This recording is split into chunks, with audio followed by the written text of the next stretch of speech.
Abu Kilabah. Abu Kilabah sahabat Nabi radhiyallahu anhu. Abu Kilabah radhiyallahu anhu ini orang jarang tahu ke namanya, tapi dia punya kisah yang unik. Kisahnya begini. Satu waktu ada satu orang lagi jalan musafir dari satu kota ke kota lain. Orang ini jarang pakai kuda teman-teman sekalian, sampai dia kehabisan bekal. Dia lihat di padang pasir yang luas ada satu kemah di situ, ada satu kemah. Kemah ini teman-teman sekalian, dia turun, dia masuk, dia bilang saya lihat pemandangan yang sangat memilukan.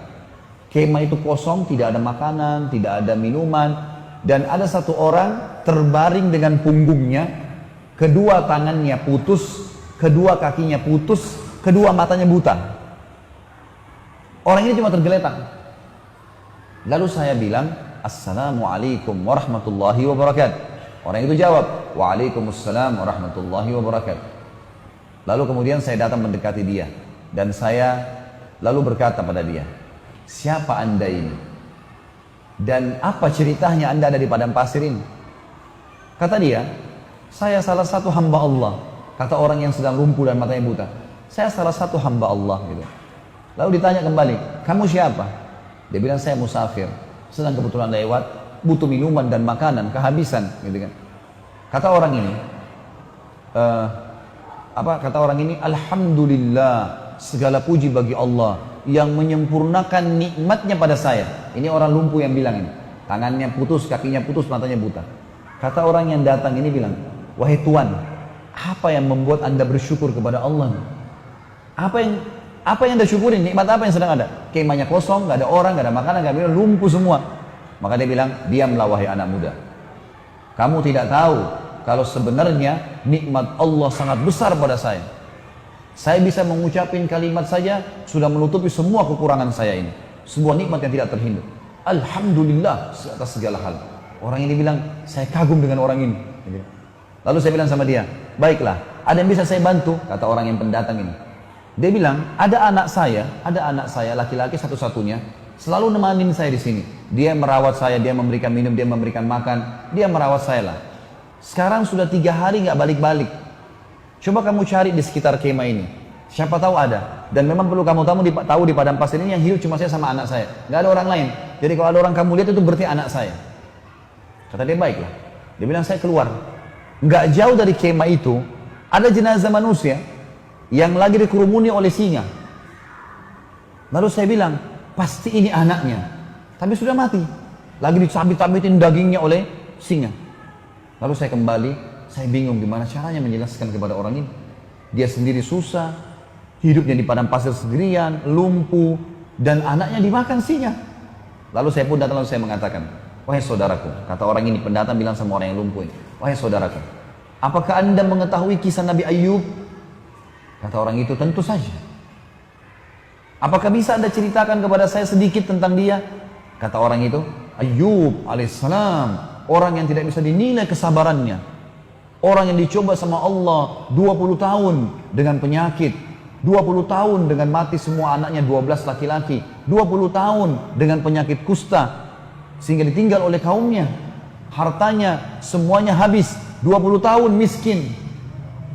Kata orang ini, yang anda ucapkan benar, dan saya berharap anda bisa menjadi bagian kecil dari Ayub, karena anak anda, Ayub kan 12 orang laki-lakinya mati, anda satu anak laki-laki anda ini sudah mati dimakan singa. Kata dia, saya mungkin berpikir orang ini akan menangis. Dia senyum, lalu dia mengatakan, Alhamdulillah yang telah membuat anak saya mendahului saya ke surga. Kata orang itu, Alhamdulillah yang membuat anak saya, kata yang pendatang ini, kok bisa anda bilang begitu? Dia bilang, anak saya ini sangat bakti dengan saya. Menurut teori syariah, ya kalau bahasa sekarang, kalau dia bilang, menurut pemahaman agama yang jelas, yang saya yakini, kalau anak soleh, dia sholat, dia jaga ibadahnya sama Allah, bakti dengan orang tuanya, masuk surga. Anak saya begitu, saya yakin dia akan masuk surga. Baiklah. Kata orang pendatang ini, tiba-tiba saja orang yang lumpuh ini bilang, Asyhadu an la ilaha illallah wa anna Muhammad Rasulullah, meninggal dunia. Mati nih si lumpuh nih. Orang ini bilang, innalillahi wa inna ilaihi raji'un. Saya kehabisan bekal, kehabisan makanan, temu lagi orang seperti ini dan mati. Apa yang harus saya lakukan nih? Gitu kan. Dia bilang, saya keluar dari kemah, nyari informasi, ada siapa nih yang bisa saya minta tolong? Dia bilang gak lama kemudian lewat 4 orang naik kuda dari kejauhan dengan hikmah Allah. Ini orang sambil bilang, saya sambil berdoa, ya Allah utuslah kepada kami orang yang bisa membantu. Gitu kan? Ternyata teman-teman sekalian, lewatlah 4 orang naik kuda, dia bilang. Penampilannya kayak orang-orang kerajaan, rapi, kudanya rapi gitu, dengan kecepatan tinggi. Saya pun teriak dari jauh, hai fulan, berhentilah. Ternyata dengan hikmah Allah mereka dengar saya. Mereka pun datang, lalu mereka bilang, ada apa dengan kamu? Kenapa kau minta tolong? Ada sesuatu? Dia bilang, dalam kemah ini ada orang tua, meninggal. Kakinya lumpuh, tangannya lumpuh, matanya buta, anaknya pun dimakan oleh singa. Kata mereka 4 orang ini, apa kamu bilang? Orang buta, orang lumpuh, mana dia? 4 orang ini seakan-akan memang tahu gitu, kenal. Turun dari kudanya, katanya ada dalam kemah. Saya sudah tutup dengan kain, meninggal. Maka pada saat dibuka wajahnya, 4 orang ini teman-teman mencium-cium jenazahnya orang lumpuh ini. Sambil menangis. Orang ini tambah tidak mengerti. Kenapa kalian nangis? Siapa orang ini gitu?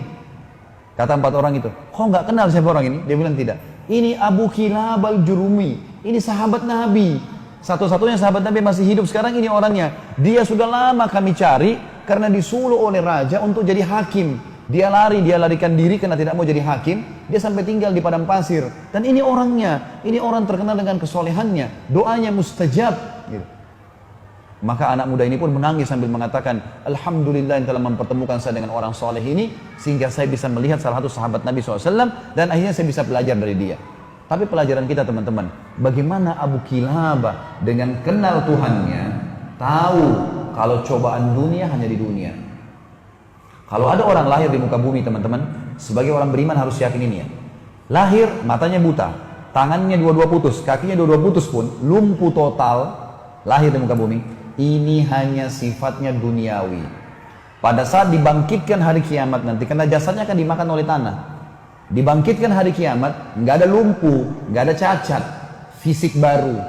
Kata Nabi SAW, semua manusia akan dibangkitkan pada hari kiamat. Laki-lakinya seperti poster Adam, 60 siku ke langit, 27,5 meter. Dan semua perempuan seperti ibunya Hawa, 40 siku ke langit, 17,5 meter. Gak ada lagi pendek-pendek, gak ada lagi orang yang ya cacat, semuanya sembuh. Dan subhanallah sebagian dokter mengadakan penelitian juga, kalau ada orang kena kanker, kena tumor, penyakit yang parah, begitu meninggal, jenazahnya itu pernah dicek, diperiksa, hilang penyakit itu. Jadi hanya sifatnya duniawi, di jasadnya itu sudah tidak ada penyakit itu, hilang bersama dengan ruhnya keluar. Jadi teman-teman orang beriman tahu, yang membuat Abu Kilabah bisa sabar, dia tahu ini dunia. Sabarin aja. Yang penting beriman, nanti di akhirat dikasih semuanya. Aman. Bagaimana manfaatnya orang yang kenal Tuhan?